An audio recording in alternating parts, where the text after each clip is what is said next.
यहाँ क्लिक करके सब्सक्राइब करें और हाँ, बेल आइकन जरूर दबाएं। समाजवादी पार्टी के प्रवक्ता राजीव राय का घोसीनगर में समाजवादी पार्टी के पदाधिकारियों एवं कार्यकर्ताओं ने नगर के समाजवादी पार्टी के कार्यालय पर फूल मालाओं से स्वागत किया। स्वागत के दौरान मुख्य रूप से निवर्तमान नगर अध्यक्ष खुर्शीद खान, नेहाल अहमद, गोपाल साहनी, नवाज नेता सलमान घोसवी, आदिल खान, राम समुज यादव, विवेक चौहान आदि रहे। स्वागत के दौरान राजीव राय ने मीडिया से बातचीत के दौरान क्या कहा, देखें ये रिपोर्ट। सरकार की जो भी योजना या जो पॉलिसीज हैं, जिस तरह से कोरोना काल में चल रही हैं, तो इससे आप कितना संतुष्ट हैं? सरकार की इस समय एक ही योजना और एक ही पॉलिसी है, देश बेचो।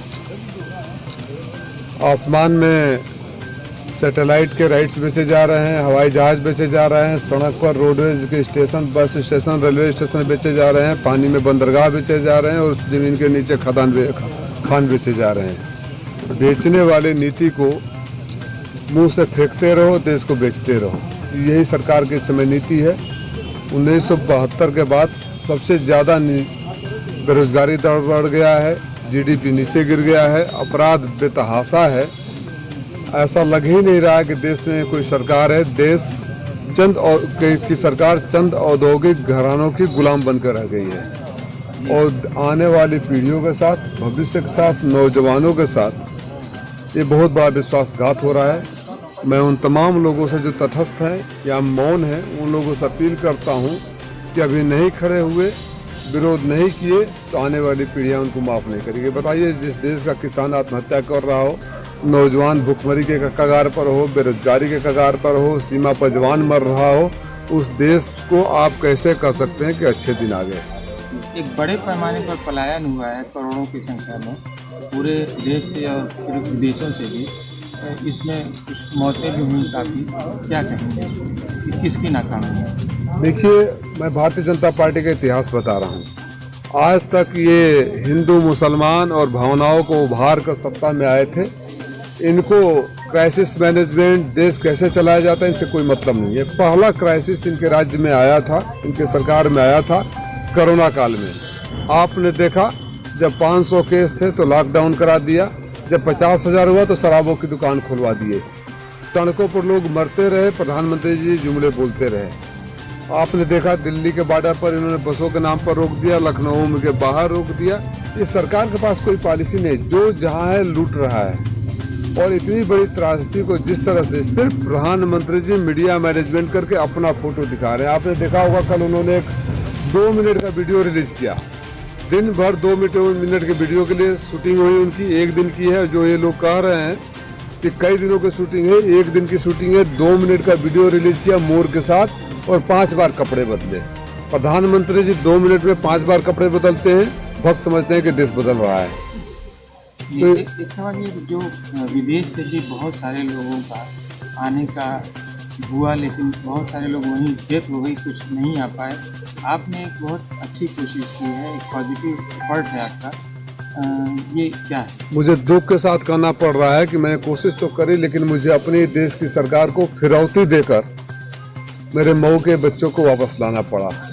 मेरे पास जब पिछले 14 तारीख को फ़ोन आया, 14 जुलाई को, मैं खुद ही हॉस्पिटल में कोरोना टेस्ट कराने गया था। बार बार मलेशिया से फ़ोन आ रहा था। मैंने उस लड़के का फ़ोन उठा लिया और रोने लगा कि मैं मऊ जनपद का हूँ, कसारा का हूँ और मैंने भारतीय जनता। आज उसने मीडिया के सामने सारे उन नेताओं के नाम भी बोले हैं, उसके बाप ने भी बोले हैं।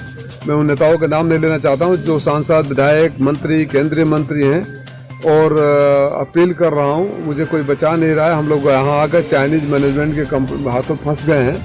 हमसे कुछ और बोल के लाया गया था और केमिकल से जंगल में घास साफ करवाया जा रहा है। हम लोग आत्महत्या के कगार पर हैं। मुझे लगा कि एक लड़का है, मैंने प्रयास शुरू किया, भारत सरकार से कोई जवाब नहीं आया। मैंने बोला मैं पैसा देता हूँ, एम्बेसी में बात किया, वापस आ जाओ। बाद में पता चला उसके साथ 5-7 लड़के हैं। उन सबको लाने का जब प्रयास शुरू किया और बात फैली, तो एक दिन मुझे एक अरशद नाम के लड़के का फ़ोन आता है कि वो रोने लगा कि सर हमारी हालत और बुरी है, हमको एक एजेंट ने टूरिस्ट वीज़ा पर भेज दिया। आप सबको पता है, टूरिस्ट वीज़ा पर काम नहीं कर सकते कहीं। और वहाँ जाकर अपराधियों ने एयरपोर्ट पहुँचते ही पासपोर्ट छीन लिए, उनको बंधुआ बना दिया या बेच दिया। उनके साथ बड़ी बेरहमी से व्यवहार हो रहा है। जब भागने की कोशिश किए तो 3 दिन कमरे में बंद करके पिटाई किए, कैंची घोंप दिए। मेरे सुनकर रोंगटे खड़े हो गए। मैं तमाम सरकारी दरवाज़ों को खटखटाया, कहीं से इस देश का ऐसा निकम्मा नालायक, मैं इन शब्दों का इस्तेमाल नहीं करता हूं लेकिन बहुत पीड़ा में कर रहा हूं, विदेश मंत्री आज़ादी के बाद कभी नहीं देखा था जिसने आज तक किसी भी न बच्चे का, न मेरे पत्र का, न मेरे ट्वीट का जवाब दिया। हाई कमीशन और मीडिया के सहयोग से बात आगे बढ़ाई, उनके नए पासपोर्ट बनवाए। जब नए पासपोर्ट बनवाए तो पुराने पासपोर्ट के लिए पुलिस आ गई। हमने उसको पैसे देकर पुराने मलेशिया पुलिस को पासपोर्ट लाया। उसके बाद आपको यकीन नहीं होगा,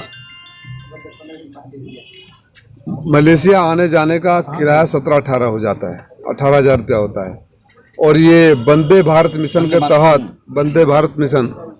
तहत जो तथाकथित मजदूरों की वापसी की बात करें, जिधर आप कह रहे थे, और पीएम केयर फंड से 100 करोड़ रुपया खर्च दिखा रहे हैं, वहाँ मेरे पास रसीद है, सबूत है। मैंने सोशल मीडिया पर भी किया, टीवी चैनलों पर भी दिखा, आज मऊ के पत्रकार साथियों को भी किया। फिरौती सरकार ने दोगुने से भी ज़्यादा किराया एक गरीब बच्चे को, जिसको भारत सरकार कहती है कि हाँ बच्चे फंसे हुए हैं, इनके साथ धोखा हुआ है, उन बच्चों के पास खाने के लिए कुछ नहीं था, जिनको मैंने खाने और रहने की व्यवस्था कराया था, उनके एक बच्चे का 21,000 रुपया मुझसे वसूले, तब उन्होंने बच्चों को भेजा है। तो इस देश की सरकार से आप क्या उम्मीद कर सकते हैं? हमारे गरीब बच्चे विदेशों जाते हैं, फंस जाते हैं, तो हमारे दूतावास का, विदेश मंत्रालय का, पासपोर्ट का ये एश्योरेंस होता है कि कोई भारतीय कहीं फंस गया है तो हमारी सरकार और हमारा हाई कमीशन या एम्बेसी साथ में रहेंगे।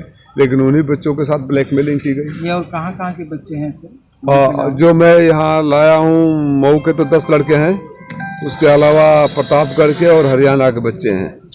प्रतापगढ़ और हरियाणा के बच्चों के इसलिए कि जब हमारे मऊ के साथी वो काम कर रहे थे और उनके नेताओं ने, जब उन्होंने अपने राजा भैया और प्रमोद तिवारी को फ़ोन किया तो उन्होंने डांट दिया, मदद नहीं किया, फिर रोने लगे। मुझे मानवता के नाम पर जब अपने 10 बच्चों को ला रहा हूँ तो 2 को क्यों छोड़ दूँ? उनको भी मैंने पैसे भेजे, उनको भी बुलवाए। तो ये सरकार के असली, जो मैंने 10 बच्चे नहीं लाए हैं या 12 बच्चे नहीं लाए हैं, सरकार के मुंह पर 12 तमाचे हैं और आईना दिखाने का काम किया है कि तुम्हारी असलियत ये है, हकीकत ये है, और हर चीज़ का सबूत मेरे पास है।